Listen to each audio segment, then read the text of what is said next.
Hello, thank you for watching Taxpayer Alert. I'm Al Segalla. I'm president of the Calaveras County Taxpayer Association, and we've sponsored this program. And our guest at this session is Steve Fairchild. He's owner of Moaning Caverns Resort. He's former president of the Calaveras County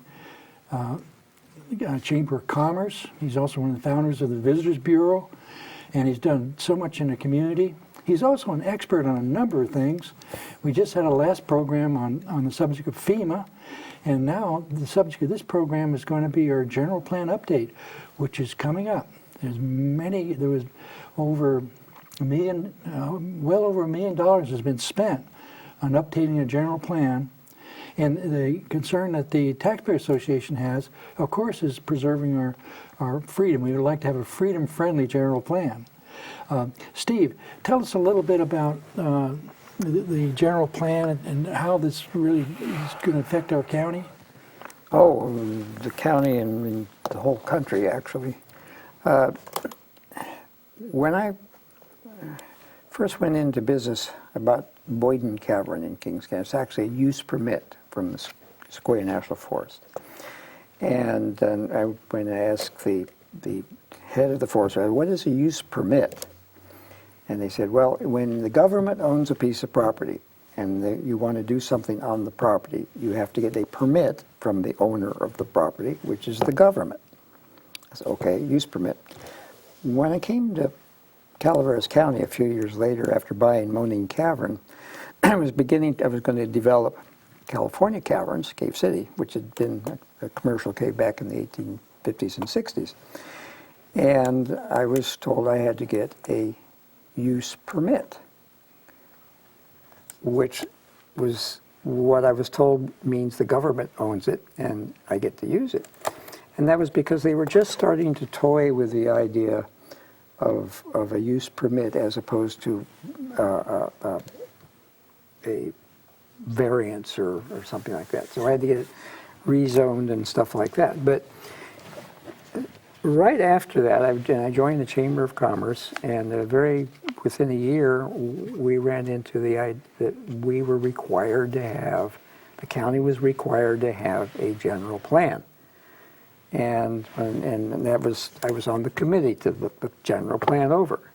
And basically, the general plan was, in my mind, the difference is if you own a piece of property, you can do whatever you want on it, except government can put restrictions on property for cause. Right. The general plan is you can't do anything on a piece of property unless they pre-decide it's for that purpose. They've essentially taken away all of your rights, but then given you back a few in the general plan system. And I argued about that. I said, that's not right. I mean, you can't possibly predict every best use for a piece of property. Right. Because the owner might have a better idea. And if not, it's still his property or hers. And so I fought that. And I got members of the Chamber of Commerce and everybody. And I was in the Golden Chain Council. We fought this battle up and down the whole mother lode. That this general plan idea is a huge change from zoning. It's right. not zoning. It's a whole new system. And I investigated where it came from. And of course it came right out of Europe. Europe, they don't have private property in Europe. Everything belongs to the king or the government. Right. And they have that residue of the kingdom, and you have the right to to use property if the king will allow you. And of course, when they threw the king out, governments took the place of the king. But they still feel it's government property, the people's property, and can control what happens on there regardless. And we fought it and fought it. There was a compromise to some extent. Tommy Taylor was one of the supervisors. And basically, he said, we're going to get sued if we don't have this. We'll be losing all of our money being sued by people who want this kind of thing. Right. And we have to pass it or we get sued. So, and then he said, well, what if we just sort of like pass it and then just not do anything with it? Kind of like lock it up. And we all thought that was a terrific idea. Everybody it was like 10 or 15 people in the Chamber of Commerce and business associations who said, we can't really, it's not a good idea. So they locked it up, and I think that is still the general plan we have. So we do have a general plan. Right. But it is susceptible to, well, you can sue anybody for anything. Right. No matter how perfect it is, you can still sue. And there's a risk to the county of having to spend money to defend the general plan. And then there's a problem of consistency. To have this huge document, which is totally consistent within, is very, very difficult to do. Right. In addition to that, you throw in the wild card. Board of Supervisors can amend a general plan anytime it wants to. Right. But what happens to consistency? You see, it gets to be so complicated and so cumbersome that they'll never want to do that. And so now we're stuck with essentially a socialist European, the king knows best general plan. To piggyback on your comment, I talked to the former county council, and I was told that the general plan can be changed by referendum. Yes. The people can change the general plan, and they don't need to have an environmental impact report in doing that. And that's kind of interesting. But you go right back to that. So let's suppose that the taxpayers or the voters change the general plan, but it's somehow inconsistent with other parts of it, because you have to be a super lawyer to right. all these interplay. And then the guy down the street decides he doesn't like that. He sues the county, or an organization sues the county because the general plan isn't consistent. Yeah, we can change it, but we can't make it to be consistent consistently. Right. And that's the problem. It's so overreaching in its authority and power that it's almost something you can't deal with, except roll back and say, okay, government, take my land. Yeah. What can I please do? And you know, if what your religious feelings are, but if Jesus Christ wanted to come back to Calaveras County, couldn't do it. General plan wouldn't allow it. Whereas before, with zoning, right. it could, because it wasn't restricted. Basically, everything is restricted if it's not already called out, and that's a huge difference. I think there's an act called the California Environmental Quality Act, CEQA, mm-hmm. And all the counties are required to have a planning commission and a general plan and zoning. And however, up until fairly recently, it had a little bit of flexibility in it, where the counties would have more authority. They couldn't, if they don't want to really get involved in controlling somebody's property, they weren't forced to by the state. But with some of the elements that are required by the state, it's moving towards that. One of them is the housing element that almost requires it almost states that the government is responsible for housing. And it cannot exist in a free society if it would remain free. The market has to take care of the housing for... It should. Yeah. It should. But worldwide, that's a minority view. Yeah, I know. And unfortunately, this thing is being driven by international forces that they don't like the United States setting the precedence of having freedom. Right. And they point to, well, you know, the burgeoning population, they need to be cared for. Everybody has a right to medical this and food there and whatnot. And to do that, we have to have central planning to make that happen, so the future will be secure for the billions and billions of people who are going to live on the planet. Right. And my take of history is that, you know, well, free enterprise actually does a better job of doing that sort of thing, because planning almost always fails. Government planning, yeah. I mean, it's, you know, I won't go into all the jokes about that, but it isn't possible for human beings to see every possible thing that can happen and all that. It's so complicated. It's forces and whatnot. That's why evolution, basically, human beings evolve. You try something, it doesn't work. You try something else, it works. You plan for this, but that happens, so you quickly change. Right. You can do that. But if you have a general plan that assumes this is going to happen, and that happens, the general plan can't keep up with it. Right. There needs to be flexibility, and without that flexibility, with the rigidity of a general plan that's being being written now and being defined by federal and international law. Right. Well, Agenda 21 is real. Yeah. I mean, they stated that's their goal, is that there won't be private property. You know, Agenda 21 was signed by President Bush, the senior, and it laid out a plan for 1992, I believe. yeah, and it was a summit at Rio de Janeiro, I think, and it never was ratified by Congress, so it's not a treaty. However, it was implemented through the executive branch, and also in many of the states through the state executive branches, and some state legislators and legislation, including California, and some states have outlawed it. But that's right. Yeah. And some communities have outlawed it too. Yeah. But now some of the key points that the supporters of a comprehensive general plan have laid down 11 elements or 11 principles that they think is very important. Maybe we can just touch on some of those as we have time, and then see if there might be a better alternative than the one that they're suggesting. The first one that they have, the first statement is, land uses shall be consistent with stated community visions and goals. No. Now that sounds good, but how do you implement that? Again, it's one of those feel-good things that, you know, sounds good, it feels good. Let's plan everything, and then the world will be a nice place. It doesn't work.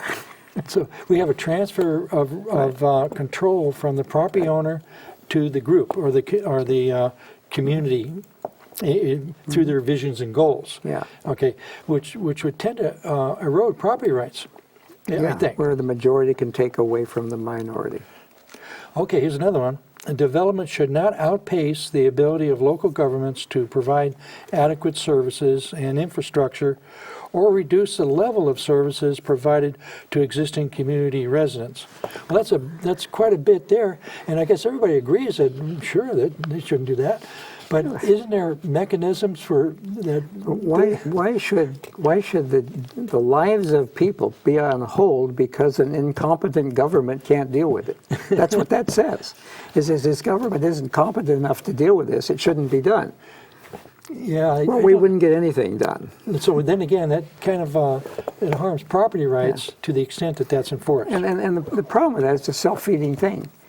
If things are not allowed to happen, then the tax base doesn't grow, the economy doesn't grow, so the government will always be short of funds and resources to deal with these things. Right. Usually government follows. The source of money comes up, the government builds up around it. It does not the other way around. Government doesn't move in and create money. Well, this is what's I think contemplated by the general plan, is that the government will plan pretty much what's going to happen. The next one is project design should work with the contour of the land, preserve physical features such as rock outcroppings, trees, watercourses, and wetlands, and protect important wildlife habitat. Well, those are all, great goals. Yeah, but whenever it's practical. when you say the government is going to enforce this, Rocks. wow, that could be a can of worms. You can't move a rock. You can't move a rock, and it's all subject to interpretation. And you can't cut down a tree that's right where the house should be. All kinds of stuff like that. It just, again, it assumes government has some, I hate to use the expression, godlike powers to see what's right and wrong. Or even wisdom. Yeah, and it's just not true. Okay, another one is county and city plans should protect key wildlife habitat, visual quality, agricultural lands, and open space resources. Okay, that's really a mouthful.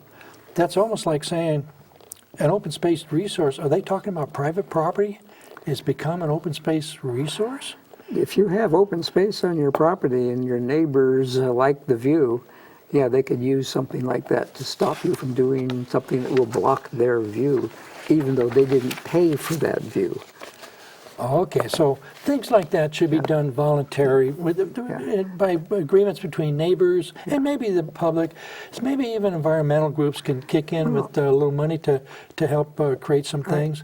It seems like there must be a way besides taking away the person's right to choose what they do with their property. Yeah, absolutely.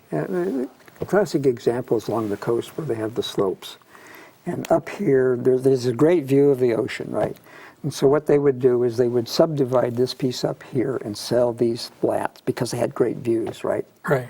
And then when these houses were all sold, then they'd put houses here blocking these views. And they put houses blocking here. And people would whine about that. Of course, but my solution was always, if you like the scenery, buy it. Because you don't own it if you don't buy it. That's right. Right, you don't own the other person's property. Right. So I just bought the ridge across from Moline Cave. I like the scenery. Yeah, okay. So you own it. I own it. But incidentally, that's a beautiful piece of property. Thank you. We had our annual Taxpayer barbecue there, and we had many of our local candidates and representatives there, and we had some good speeches, and it was a wonderful event. And if we do it again, we have better parking now. Yeah, well, we had a little bit. Who knew that many people would show up? Well, it worked though. It worked. It was fun. I enjoyed it.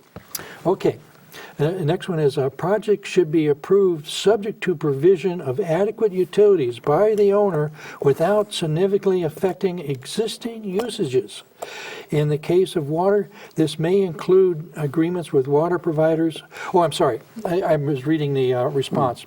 Let me read, just erase that. Projects should be approved only if there is adequate water to supply them. That is the point that the general plan is going to specify. Only if there's adequate water to supply them. Well, it's almost like a no-brainer. You won't have a project if they don't have water. Yeah, I mean, that's up for the developer of the property to determine whether that's economically viable or not, and the ingenuity of that person or engineering to solve the problem. This says that, well, if there's any problem, you can't do anything. It doesn't even say, you can solve the problem. But obviously, you can't sell a house that doesn't have a water supply. Yeah. Nobody's going to build one of those. but it sounds good. It's more, it's more fiddly bits. It could have an effect on property rights. Yeah. The project would not be approved if the government deemed that there was not an adequate water to supply it. That's right. And what they deem, not what an engineer deem or anybody else would deem, or the buyer of the property might deem. So that transfers power to government regarding water. Yeah, and in fact, that's the responsibility of the person buying the property. In America, you inspect what you expect. If you're going to buy a piece of property and it's got a house and stuff on it, if they commit fraud, that's different. But Different if, story, If yeah. the story is there, that means this is as is, where it is, and this person's saying, you know, this is a good price because I know how to fix that problem. Uh-huh. You get the ingenuity going, Right. and that's what keeps economies healthy. They can even gather rainwater on the property. Lots of possibilities. Whoever You thought can of that? Get a nice cold surface and condense it right out of the air. We have Yeah, seen it. that's true. You can sure. from water vapor you can make water. Absolutely. Yeah, the atmosphere is like 14% water. Okay, let's look at number 6. New residential and commercial development should be concentrated in existing towns and communities where shopping, services, schools, jobs, and infrastructure are available. Are available. Are available. Well, why would they be available if these things aren't needed yet? First, they have to be a need, and then they will build them. And, Right. and that's the whole problem with this general plan thing. The need leads what will be built. And also they're saying should be concentrated in existing towns. What about wonderful planners who are backed by wealthy people that want to create a new community that's perfectly planned? They wouldn't be allowed to commit to create a new community. And that is part of the stated goals of the Agenda 21 is to not use any more land for the development of houses and stuff. That's They true. want clustering. That's part of Agenda 21. Okay. The Whatever. number 7. Infrastructure such as water lines, sewer lines, and roads should not be extended outside existing development areas unless these areas are contiguous to existing communities and scheduled for development. And scheduled. And scheduled for development in the near future as part of a general or community plan. Wow, that's pretty heavy duty. That means that If they haven't planned it already, you can't do it. you're right. That's almost like a taking of property rights. That is absolutely taking.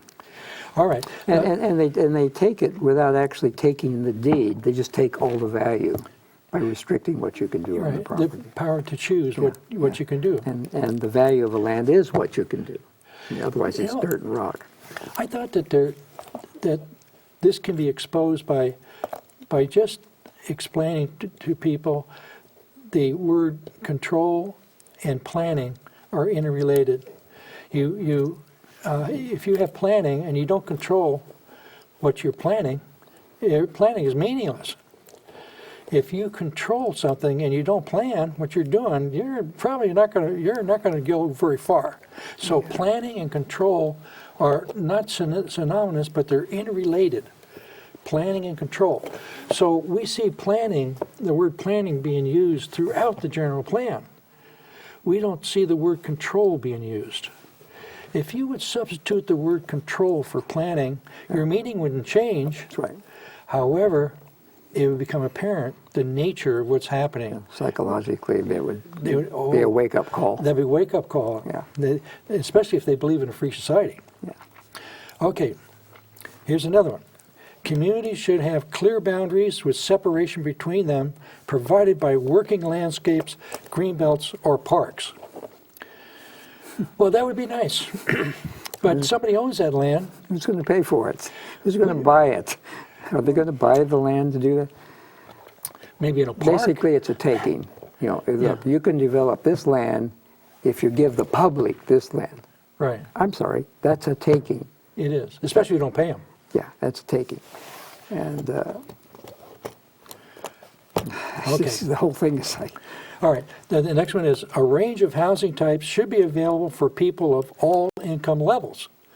All right, housing types, I don't know if they're talking about lease or renting or owning, but that sounds good too. But this is what the market does, doesn't it?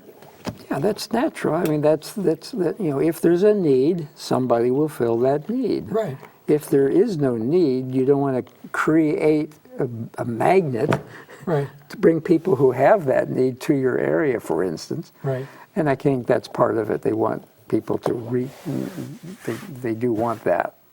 They want to attract people who really haven't accomplished anything or have limited resources or whatever. You don't want to, attracting them isn't necessarily a good idea. Now you got to go, well, you've got to have jobs for these people. You've got to have infrastructure for these people. You have to have hospitals for these people. That you can't just build something to draw them there, because then you're going to have all this other stuff too, which the taxpayers are going to have to pay for. Yeah. It gets Okay. That's the problem with planning instead of evolution. Yeah. Well, this is so interesting, and it has so much effect. Every person in a county is affected by this general plan. Yeah, it sounds like you want to play God. We want it to be freedom friendly, if possible. All right, the next one is land uses should not put land use conversion pressure on agricultural lands or threaten the continued operation of existing industrial and commercial businesses. Well, that sounds good at first glance, but let's think about how do you do that? Well, it doesn't sound good, actually. 2/3 of all the agricultural product in the United States is purchased by the United States government and disposed of in various ways. Sometimes politically they give it away, sometimes they dump it. 2/3 of all of the agricultural product of the United States is bought by the government and disposed of. I didn't know that.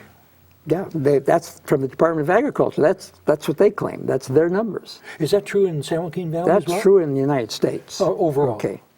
So then you say, well, if you take, and this is a study that was done way back, there was this consideration of the world's going to come to an end, they're going to run out of food. I can't remember what it was called. They taught it in schools, turned out to be nonsense. Mathematically, it's been shown, California alone, if we only produced food on our farmlands, and I don't mean wine and flowers and stuff, just food, real food. Wine is considered food? No, it's not. It's a drug.